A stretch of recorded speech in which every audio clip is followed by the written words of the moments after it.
everybody, welcome to the WhatCulture Gaming Podcast. I'm your host, Scott Hilford, joined by Josh Brown. Hello. And the return of Jules Gill. Hello. Who's been away for way too long, months on end he has. I grew my hair and I shaved off You again. lost it. Yeah. Just having a big Went old into the trek. wilderness, found myself, didn't like him, came back.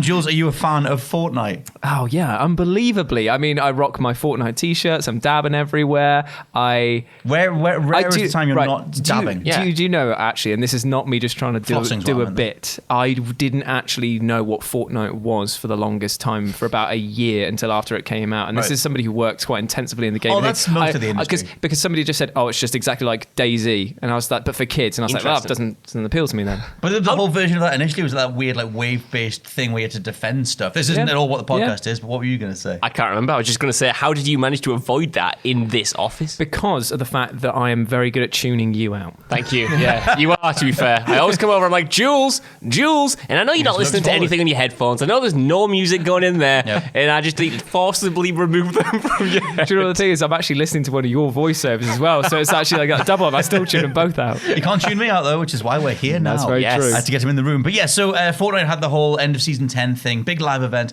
which I still think is brilliant. I sort of just wanted to take what happened with Fortnite and use it as a leaping off point to talk about the general idea of live storytelling and the role of stories in games and things like that. Now, to just clarify this point, this season game ending thing that you were telling us about before, I watched the clip before we came in, and it seems that like they've destroyed the original map. It's so cool. I don't understand how that works. So, the game's got multiple maps and areas, or is it just got It's one big map. Yeah, but one big map with a lot of different areas. So when in it says it destroyed the original, does that mean that it's been built on that much that the original map has now just become a part of a much bigger world? Well, that's the thing. So the thing that happened, if you haven't seen the clip or whatever, is that at the end of Season 10, every single player that was logged in at the time or whatever saw a rocket take off in the middle of the map, which connected with a big warp thing in the sky and resulted in this cataclysmic world-ending event that threw all the players off the map. They then watched the game itself kind of just disappear into a black hole, like players and maps and everything all went into one big black hole. If you were in the lobby at that time, all the menus fell apart and they all went into the black hole. That's amazing. It was really, really well done.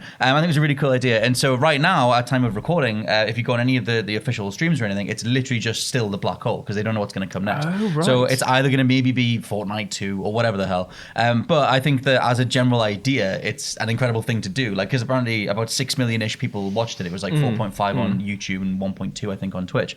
And it's like, that's just a great way to have everybody see one big story event. So I guess just as an opening thing, what do you think of that in terms of being like a unique thing? Oh, I think that being Fairly there unique, at the anyway. cusp of an event or something like that, I think it's fascinating, because one of the best things about video gaming as a whole is, from our youth, before the sort of rise of the internet, it was a case of word of mouth would spread. The legend of could you get Mew if you went and pressed A under the truck or whatever a million times, or all these like video game secrets, the urban legends that grow and grow and grow.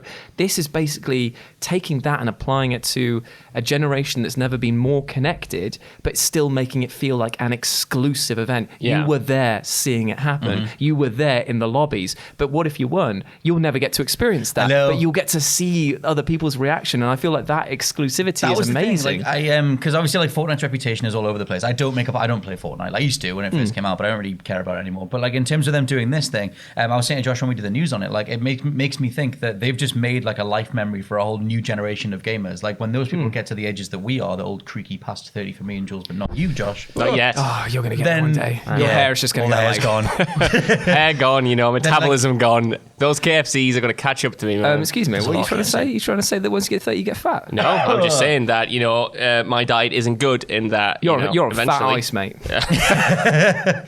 Yeah, that's what they call me, big fat eyes. But anyway, the whole thing with this is that obviously the whole thing with Fortnite, like I said, they've sort of created, like you said, this exclusive event that I think a lot of people will talk about going forward. I think it kind of hinges on what they do on the other side of it, because they've, like, the thing is right now, Fortnite is offline ostensibly. You can't play it. Obviously, they can take this risk because it's free.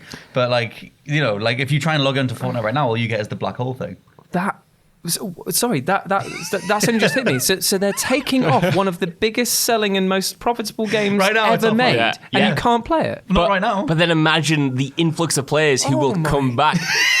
Right, from a marketing perspective. Oh my God. This has just hit me at how brilliant this is. Yeah, it's absolutely genius because then you get people like us who haven't played Fortnite in a long time couldn't care less. talking about, well, we do because we're making a podcast. I care about this. this, Yeah, so I mean, we care about this instance. We care about this instance of, making memories and, these experiences. So imagine all the people who watched this or played it and were in the moment when the servers went down and the map disappeared. Imagine how many more players are going to jump in for when it comes back online. Because they're going to want to see what's exactly. changed. It's not going to be just the people who were playing. It's going to be lapsed players like us who want to be a part of that moment, and we'll jump back in probably if we have time. Plus, and get in there. Right now, there's about 50,000-60,000 people on the official Twitch channel just watching a black hole because they're waiting Just in for something case to something happen. happens. Yeah, and like the thing is, if you follow up on it on the Chinese listing of on the Chinese version of the Epic Store, there's a thing that says that the event will start on the 14th, which is obviously right now today. Right, okay. At the time of recording, it's still a black hole, but assumedly something's going to happen by tonight or whatever, because obviously there's a financial reality to Fortnite being offline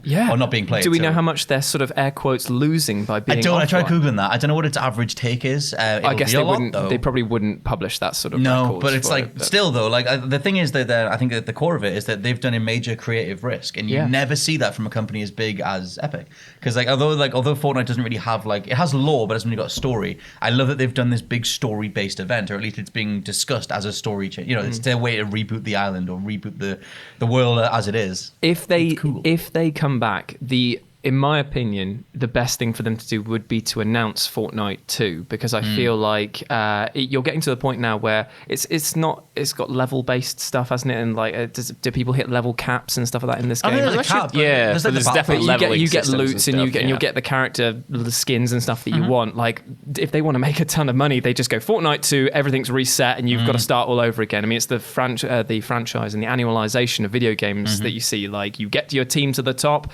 and next year you've got to start and get their team it's really to the top. weird because obviously something like Rocket League's been going as like a single platform since like 2015 or whatever. Yeah. And like Fortnite's obviously been going since 2016, and they've done multiple seasons. This is like the end of the 10th season, but the season just tends to be a reset of the different skins you can get. And then sometimes they change things in the map. Like they've done stuff with different like warp holes appearing in portals and like bringing different items in from different timelines and things like that to like spice up the game map itself. But they've never done anything like this where they completely like make everything disappear and whatever. But if you're Epic, this is a way to sort of take it offline for a day, let people breathe again, and then you launch with something new, whether that's a new map. Do you know what it reminds me of? And this is a very strange reference. Go on. Do you guys remember when Coco Pops wasn't called Coco Pops?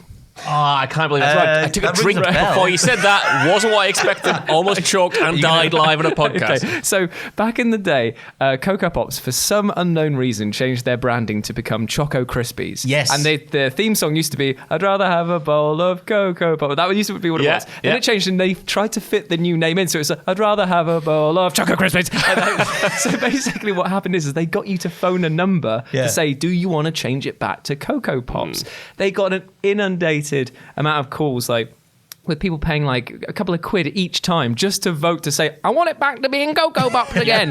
It was it was a ruse. They basically conned you out of it because they had no intention of ever keeping it. And this Fortnite thing is exactly like that. Because it's drumming up interest of something that wasn't even dwindling. It wasn't doing badly. But it reminds me of the Pasta Hut change that went back to Pizza Hut. We had Pasta Hut for a few months. Well, reminds me of Opal Fruits and Starberries as well. This is the thing. This sort of marketing gimmick has happened so many times before. You mentioned the Coco Pops. You mentioned Pasta Hut, which I forgot even happened. Obviously, I think the biggest one's New Coke, when the Coca-Cola company released New Coke, purely so people would complain and want the old original formula back, and then they brought it back, then sales skyrocketed again. This is like a tactic I think a lot of people outside the gaming industry use quite a lot in marketing for products, or bands use it all the time. I follow the 1975, and every time they do a new album cycle, they literally do what Fortnite did. They close all the social media down, turn all the images to just pitch black nothingness, and then they'll reboot a day or so later with all of the new aesthetics and gimmicks and songs and stuff. So, but we've never really seen that in video game terms. We've never really had the platform for that to even happen. We haven't even had live service games for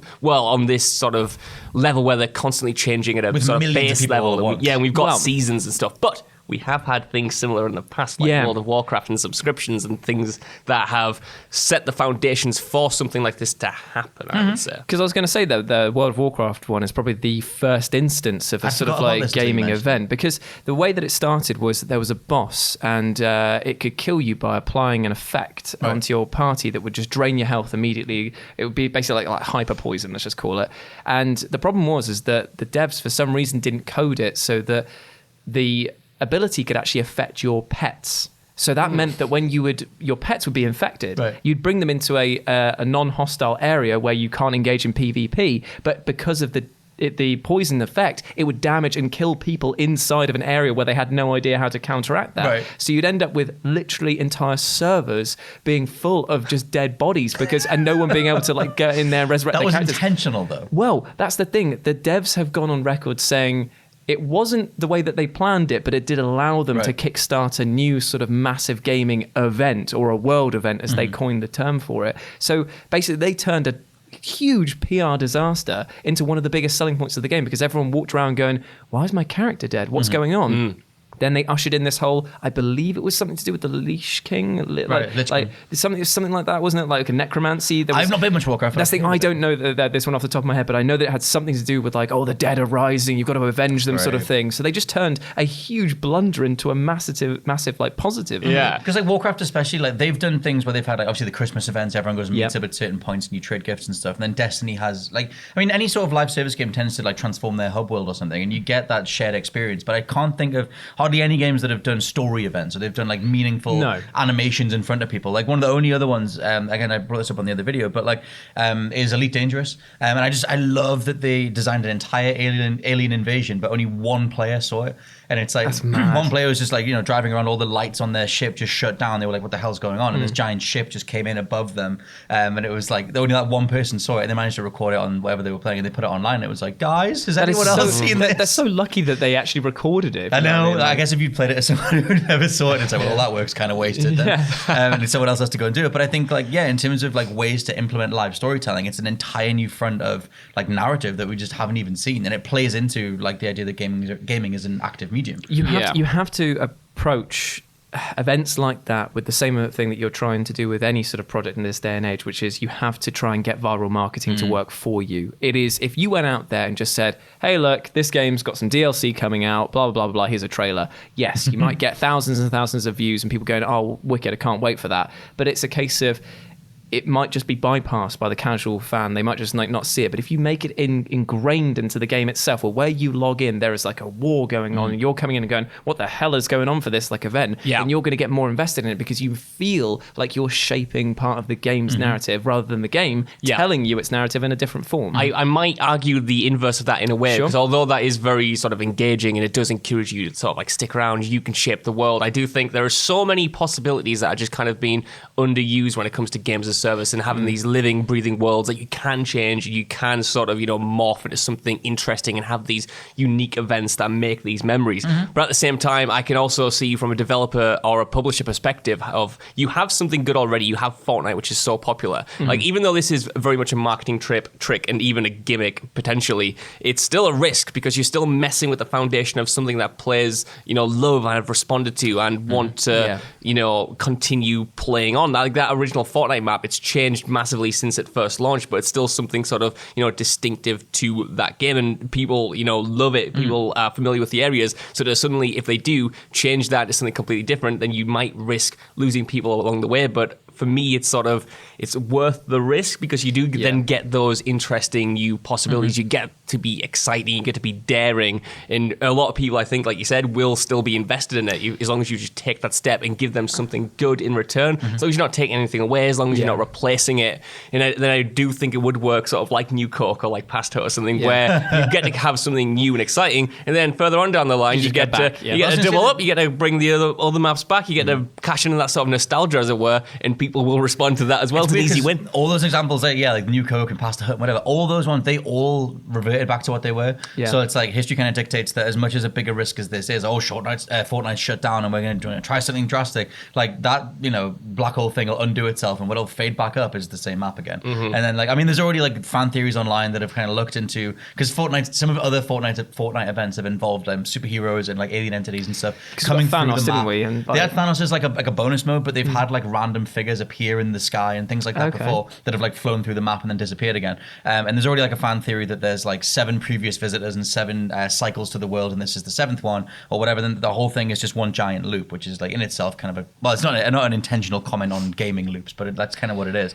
And it's like that's the thing. They have lightning in a bottle with Fortnite, and we're like 3 years later, like how much can you really risk that without changing what Fortnite is? Well, this is the thing. Speaking about lightning in a bottle, there's one game at the moment that I feel is on the cusp of doing something incredible if it does what a lot of people are hoping it is, and that is Red Dead Redemption 2. With the introduction of these air quotes zombie characters and these dead bodies that people are finding with the bite marks and stuff like that on, Rockstar have managed to seed the world without any information or any lead up, but have managed to get people speculating so much that it actually has seen a massive increase of people logging on to go and find these bodies of themselves. So what they've done is, by just putting in a few mistextured models or whatever, even if it was a mistake, they've managed to drum up interest by doing nothing. If they are to capitalize on this, then I bet you anything Red Dead Redemption 2 will shoot straight back to the top again. If that was actually like stealth releasing Undead Nightmare 2 or something, and it's they do that, then the next couple of weeks they maybe have people NPCs saying something like, there's been reports of an outbreak or something like that in this area. You go there, you can't find anything, or maybe you find like 1 or 2 people, but the moment that somebody finds like a living zombie enemy to kill, everyone's going to go nuts. I would love it if they just stealth dropped in a horde of zombies in one part of the map who kill a bunch of players, and then they then share it from there. The perfect place for that is in that bio area. When you're like going along and you can hear all the people whispering sometimes in the swamp, the really swampy bit. Imagine if you just go there and you hear something, you go along, and you think, it's just like another one of those little creepy things that it's not going to amount to anything. Horde of zombies there, and you're like, oh god, it's like Undead Nightmare Begins something. And this is the perfect time of the year for them to do it. Totally. I mean, if that would be great if they've seeded it in a way to then capitalize on the Halloween rush or whatever, because Undead Nightmare 2 has been rumored for a while, but they haven't really done anything official on it. But I guess just like expanding it into like the role of stories in games, like it's weird because I've kind of like thought that maybe the very idea of a story in a game is something that was more like a flirtation across the 2000s, because it went away so much this generation. Like there are only a handful of games that you can point to that are genuinely well written. It's like this generation's been has doubled down on mechanics so much more, especially this year. Like Osley, our editor, was asking like, what's the best video game story of 2019, and we genuinely couldn't think of anything. And it's just like you've got like Observation, Plague Tale, Mortal Kombat 11's campaign is brilliant, Days Gone's kind of solid enough, but then it's like nothing like God of War 2 or God of War or Red Dead 2. Yeah, it depends on what you're looking for, I guess, because it's like I would consider like a game like Blasphemous to have a great story, but it's one that's told like Dark Souls in pieces, in piecemeal around, so you're actually filling in the narrative yourself. So you want experience is what you get out of it. And something that you can hold up and go, oh man, you've got to play this. Why? Because you need to play this. Control story. Was good. I had Control down here. I think Control is like immaculate world building, but I don't think it nails its like story beats. But that's closer to something that the storytelling is very off-putting to a lot of people. I can understand that because it's not spoon-fed. Yeah, and in terms of like what actually happens if you laid it out on like cards, it's like, well, this happens, then this happens, then this happens. Yeah. There's like 3 events in that whole thing. You actually just go, it's actually relatively simple. Yeah. It's just told in a completely disjointed manner. Yeah, parts of Control are absolutely outstanding, but like little, like that's the thing, trying to like actually like think of like really great, like I said, God of War, Red Dead 2 tier games. Like it's like for me that's overall a reflection. It's got to be Red Dead 2 for the story of the year. For me, so much so far from last year. Yeah. Oh, it is from last year. Yeah. Wow, that has flown by. I know. We were thinking that before, but it's like in terms of like 2019 games that can kind of hang. Like for the most part, this has been a year that's doubled back down on game mechanics. Mortal Kombat. Yeah, I said MK11's campaign. Yeah, that's probably. But that's the thing. Like there's so many games that are like mechanically heavy, like Apex Legends, Borderlands 3, Ghost Recon, Anthem, Far Cry New Dawn, Ultimate Alliance 3, Surge 2, and Crackdown 3. Like they dwarf the amount of games that are known for stories. And I wonder, that's the whole thing to bring this all back around. I wonder if that's because the way that games tell stories needs to evolve, and something like the Fortnite thing is a way for it to evolve, like an active way of telling a story. For me, I'm not sure if it necessarily needs to evolve, because like you said, even though they are much rarer than they used to be, we still get those sort of conventional story-heavy games like God of War, like Red Dead Redemption, which do, heavy lifting when it comes to kind of like cinematics and authored, finely tuned and finely delivered stories. But at the same time, I feel like ever since the start of games as a medium, we've had a different sort of method of being able to tell stories, and those are the emergent kind of experience that we get up to as players, like the ones that are unscripted, the hassles we get into. Every single morning, Ewan has a new story about what he's done on Red Dead Redemption Online, and he'll come in and relay this tale about how he was trying to track down this bounty and how it went wrong and the characters he met along the way. And none of that's scripted, all of that is just emergent. There might not even be any lines of dialogue, but that doesn't mean the story itself is like, it's kind of bad or worse off than a more author one. I feel like when we share our experiences, oftentimes they are in terms of the things that happen to us personally. And I guess that's kind of what happens with this Fortnite thing, even though it's a grand sort of thing that everyone has experienced if you're in the game or watching. Each individual person experiences that in a different way. We see it through someone else's screen. There was a player that was on top of the rocket when it took Someone's off. on top of the rocket, you know what I mean? And I think that that's what separates that kind of storytelling out from both just this cinematic focus, but also just kind of talking about games as rote mechanics. Because even though I do think gameplay loops are kind of overtaking to the point where it's just kind of, it numbs you, and you've got nothing else, you just turn your brain off and you're playing through a game. And that's fine, because that can still be enjoyable and can distract you from whatever's on your mind at the time. But at the same time, you've got this completely other different branch where it's using those mechanics and using the environments and using the characters to, you know, have things happen to you that won't happen to anyone else, or at least not in the exact same way. And then that in itself becomes a video game story. Oh yeah, I wasn't necessarily saying that like that sort of like filmic way is worse, but it's just like like that's the thing, like they do evolve with the technology. Do you know there was one example of gameplay-esque story driven that I liked, which was actually shown in Battlefield 1? Do you remember they introduced that whole thing of like the 3 stages of hell or whatever it was called, where basically like you would go into a conquest, the map kind of a war thing? The operations mode. So what happened was that you'd go through one map, and then the winner or loser would actually dictate the outcome or the setup of the next map, and then it would go on and on and on. You got like cutscenes, and you'd have a little cutscene and narrative. I loved that because it felt like it was, even though it was the same story being told every single time and with only like 2 choices each one, I was still like, this actually makes me feel like I'm part of a war effort with a natural beginning and a natural conclusion. And I feel that a load of video games lose themselves in this persistent war. Like For Honor is a great example. They told you that you would be playing as these different factions, and they would could win areas and take over and control the land and stuff like that. But it never happened. It never, one side never dominated enough to go over there. But I would love it if they actually made it so that say the samurais took over one area. Maybe like if they took that out and held it for like 2 days or something like that, then an in-game event would literally lock it, as in like a fortress would be there, and the Vikings, if you were playing as them, you would start with half health for like the rest of the thing until, you know what I mean, like to make it feel like you were telling a story. Like For Honor tried to do that, but its in-game economy didn't benefit it. Like you could just break it with the microtransactions. And that's where we come down to. It's like the storytelling only happens if there's money to be made. This Fortnite stuff only is happening because they know that they're going to make an absolute buttload of cash doing it. Like the Elite Dangerous example that you've gone, the word of mouth has probably meant that loads of people have gone on and played it. Like, there's no incentive for them to go out of their way and say, hey, look, here's ushering in a new age of this, if it's not going to net them an absolute buttload. That was going to be my follow-up thing, is like, is there a financial, profitable reality to a story in a video game? Do we actually need stories in video games? Like, I would miss them. I do miss them right now this year. Some games obviously can't exist without their narratives. Like, it would be impossible to think now of the God of War series without having a huge branching narrative. But if it was a Sony first-party hack-and-slash game where you just play as a dude, like, you always got like a sentence to set you off. Listen, you know what I mean? I'm just going to say that Dynasty Warriors is coming into the fore now. Like, Dynasty Warriors has told the same story, the Romance of the Three Kingdoms, for nigh on 20 years now. Like, it is the same story every single time. And it's not known for its story, necessarily. But, because the fact is you just know it from the stages and the hacking and slashing. That would prove my point. You could totally have franchises. Like, that's the thing. But if you changed it... Well, that's what I would have said. Everyone would go mad. But it's like, I guess, like, because, like, you know, you go back to like 80s and 90s video games, you got way less storytelling. You get like enough of a motivation, you know, this land needs saving, this villain needs killing or whatever, and you just go, and we enjoyed those games for what they were. But it's like across the 2000s, obviously, you know, 3D became HD, and you got that sort of influx of like cinematic, you know, storytelling and cutscenes and stuff. But that's kind of gone away. Like, it's still there in spots, obviously it's still there, but like this generation, everything's become way more mechanic focused with live services and loot boxes and everything else. I'd agree with that. I don't think that the industry sort of doesn't need stories or whatever to like sort of be a success, because I still think you need diversity in like the kinds of games that you're pumping out. And if everything was just mechanically driven and sort of like gameplay loop driven, you would eventually get sick of them. I feel like you need stories because we respond to stories so much. Like we love talking about them. We love talking about characters, and we love making videos about them. I feel like there's just sort of a part of human nature that I love sharing, stories, whether they're authored or, made up by your actual gameplay experiences. But at the same time, I think the kind of facade of needing a game story, that's gone away. Like you said, the age of, the Xbox 360 generation, every single game, no matter what it was, tried to have a story, and we tried to go and ape Hollywood, and we tried to be cinematic, and eventually we just kind of thought,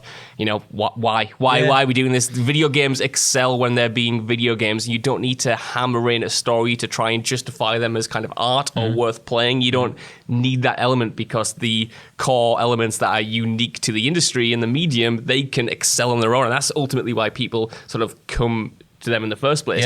I'm not coming to any kind of modern military shooter that wasn't Call of Duty in the late 2000s for its story. There was just, that was just there because it had to have a story. But the campaign's really good. For Call of Duty, but I'm talking about rip-offs like Battlefield 4, right?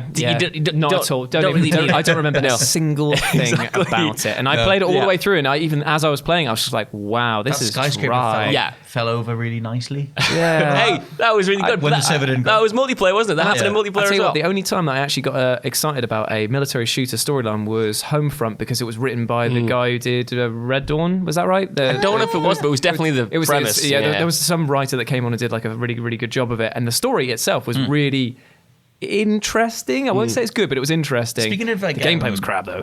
Speaking of Homefront as well, Spec Ops: The Line, that game's gameplay was formulaic and totally fine. Everyone just thought it was going to be a really arbitrary, basic, Gears of War style thing. But Walt Williams' story is immaculate and is still talked about now, all the time. When we do any lists about subversive games or underrated or overlooked or whatever, it's always Spec Ops, and it's always because of the story that lasts longer than a series of throwaway game mechanics. Ghost Recon has already been forgotten about because Breakpoint is crap. I think that's a really, really actually good. You've not seen it. You've been away for too long. Well, you have been away for a long time, Jules. I was out for 2 weeks. Before it was like, hey man, do you want to play Breakout? And I was just there blah, blah, blah, blah. Is that your impression of me? No, Jules, I was going to swear and I had to stop myself. Good. Yeah, beforehand it had John Bernthal, and now it's just burning. That's good. That's really good. He hasn't even got a dog. You practiced that a little bit. I've known in the mirror. Yeah, he's like Taxi Driver.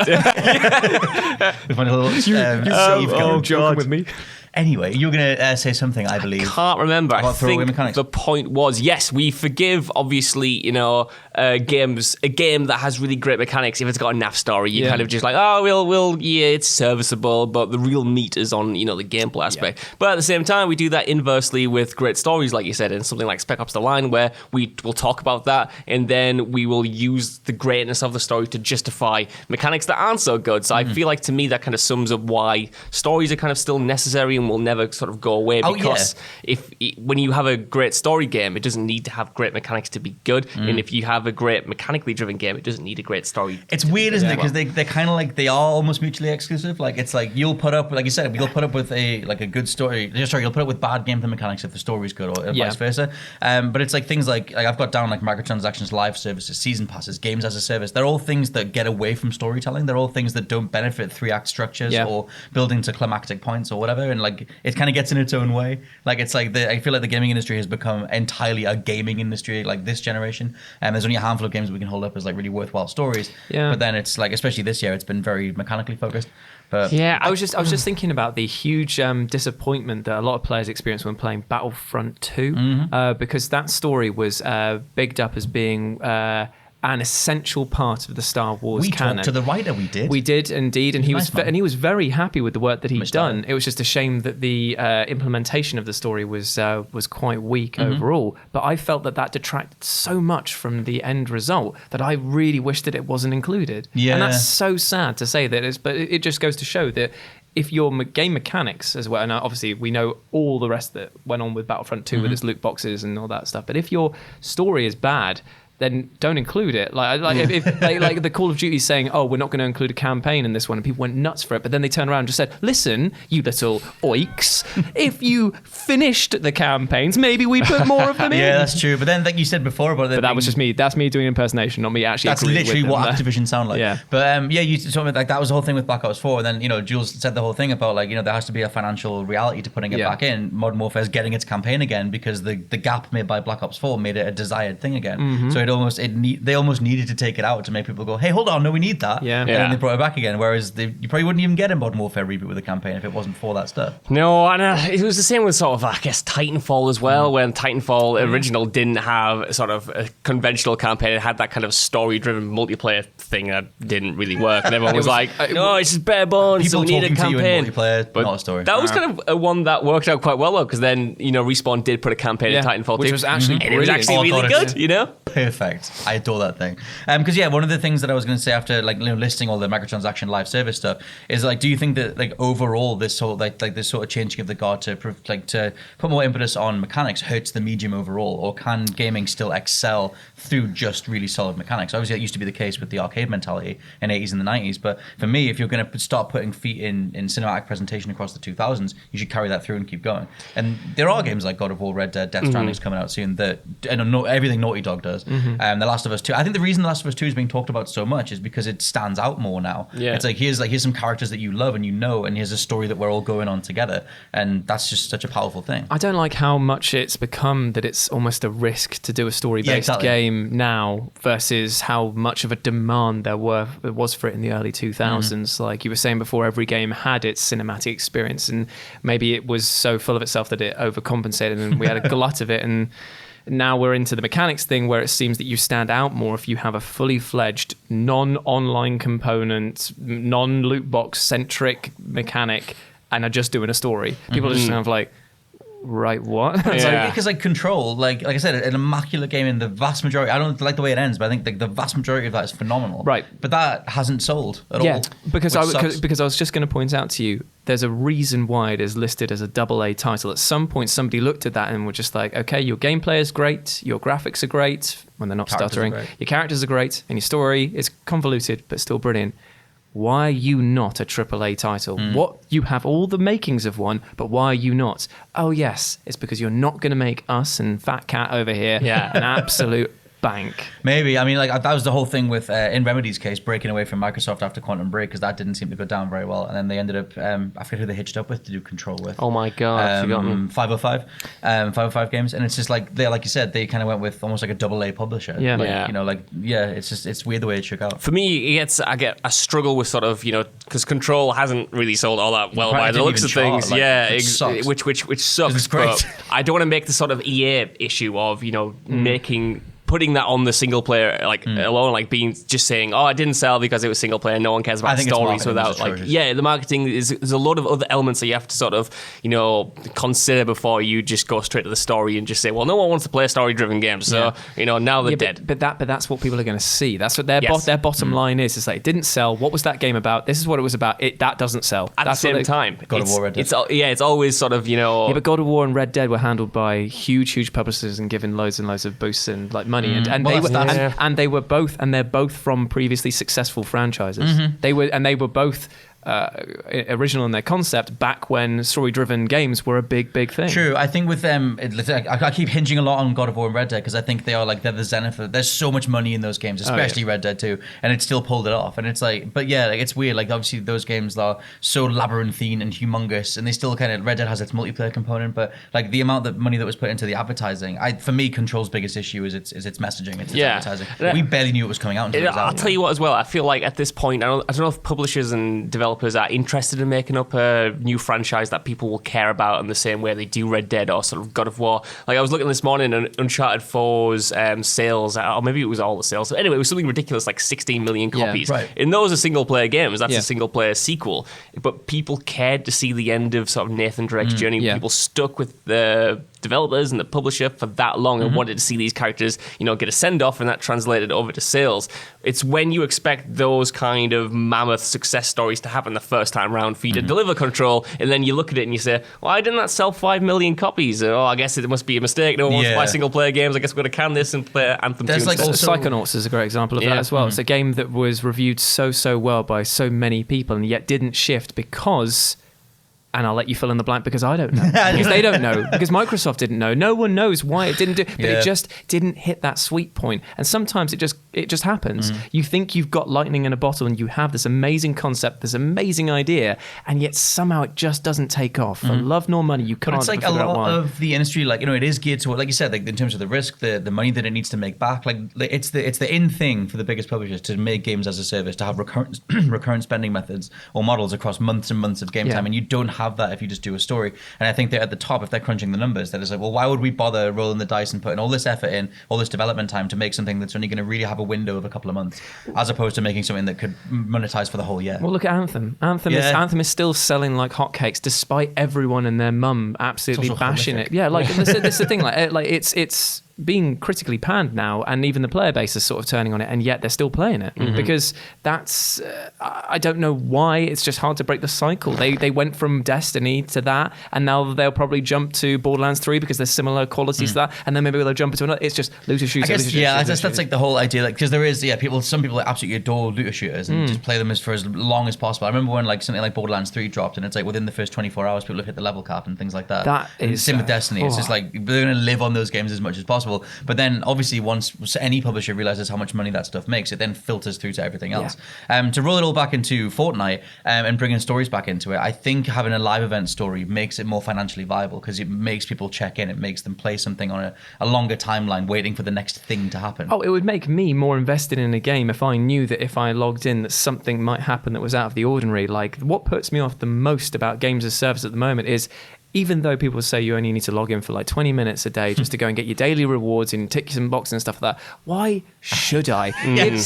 Give me some actual sort of reason and weight behind my thing, because at the moment it feels like I'm just literally clocking in to go to work. Literally. I don't want my game to be work. Games as a service means that it's it's retail service. I'm working in a bar. It's a service industry. Do your shift every day. And this sort of links into what you said a little while ago, Jules, about when you're doing you're having those mechanically driven experiences and you're just sort of playing through checking off checklists? Checking off everything. I don't know. I'm really hungry for chicken, I think.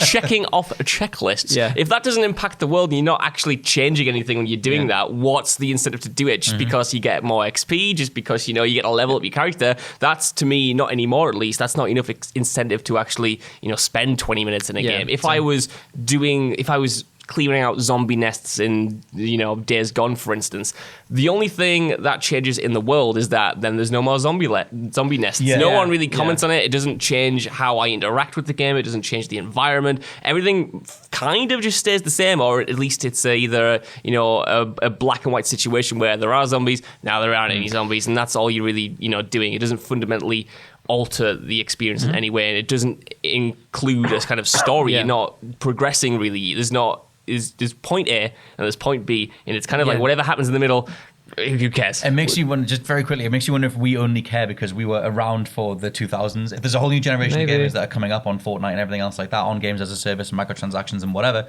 but we had BioShock and we had the spotlight shone on agency in a game, and why do you care what you're doing in this game? And that just went away. I feel like the one thing that really needs to change soon with this whole games as a service model is that they need to find a way of allowing player interaction to go back to the person that's making the game.